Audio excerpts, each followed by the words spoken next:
Everyone and welcome back to the channel. This is Snigdha Mahapatra, a third year student from KIT School of Law and currently an intern under LexClick. So the topic for today's video is Dying Declaration under the Indian Evidence Act. Dying declaration is submitted as evidence under Section 32, subsection 1 of the Indian Evidence Act 1872. The principle on which dying declaration is admitted is stipulated in the legal maxim Nemo moritorius presumpter mentis, which means man will not meet his maker with a lie in his mouth. The principle is based on the fact that a dying man would not falsely implicate an innocent person.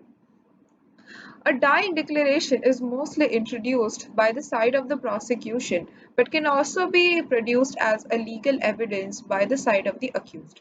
A dying declaration can be in the form of writing or oral statement or signs and gestures.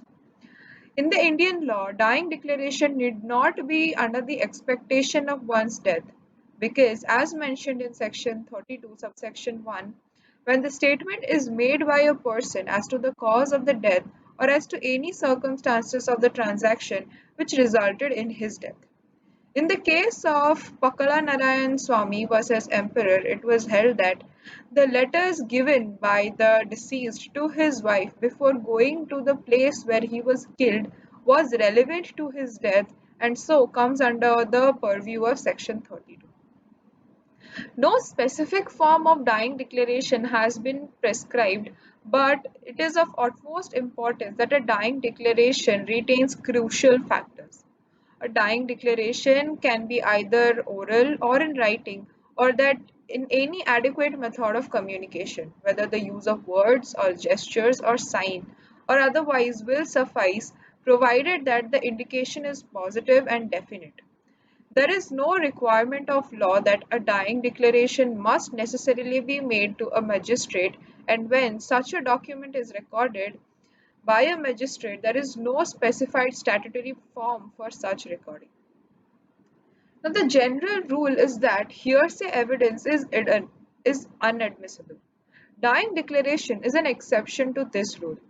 The principle of dying declaration is based on the legal maxim Nemo mortuoris prosumpter mentis, which means a man will not make his maker meet his maker with a lie in his mouth. Now, Section 32 is an exception to the rule of hearsay and makes admissible the statement of a person who dies, whether the death is a homicide or a suicide, provided the statement relates to the cause of death or exhibits circumstances leading to that death. However, where the hearsay statement of a witness is not covered by any of the subsections 1 to 3 under Section 32 Evidence Act, such hearsay evidence can't be accepted. Now, Section 32 refers to two kinds of statements.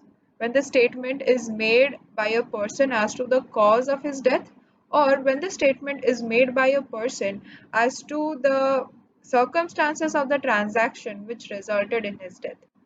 Now, the apex court in the case of Srimati Paniben versus State of Gujarat summed up several judgments which laid down the principles for dying declaration.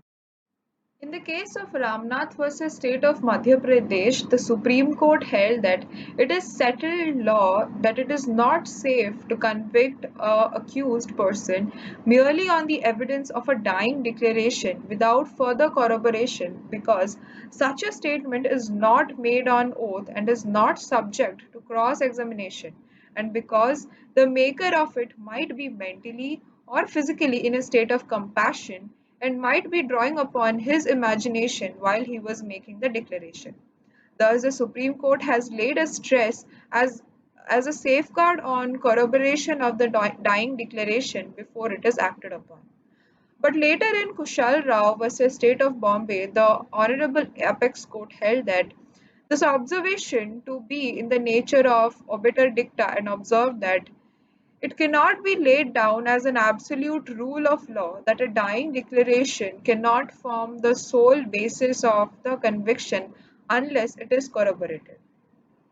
Now, various tests have been devised for the test of admissibility, reliability, and credibility of a dying declaration. Now, first, let us discuss about the test of admissibility. It is a well settled law that the statement of a dead person to be admissible in evidence under Section 32, subsection 1 of the Indian Evidence Act must satisfy the test.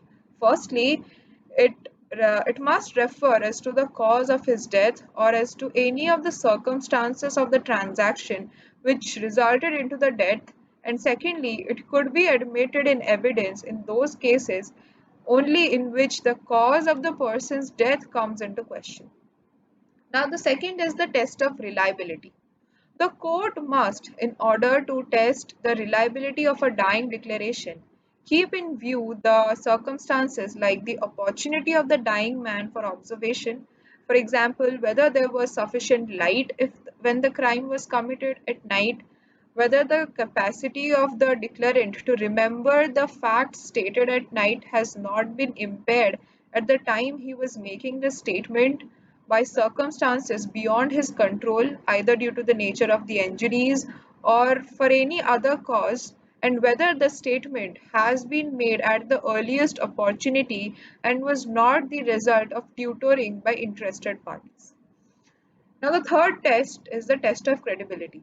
Apart from the care and caution factors as noticed earlier, the dying declaration ought otherwise be trustworthy. The main test of the credibility of the dying declaration is that the person who recorded it must be satisfied that the deceased was in a fit state of mind. Now that's all for today. Thank you so much for watching the video and please subscribe to the channel for further and daily updates.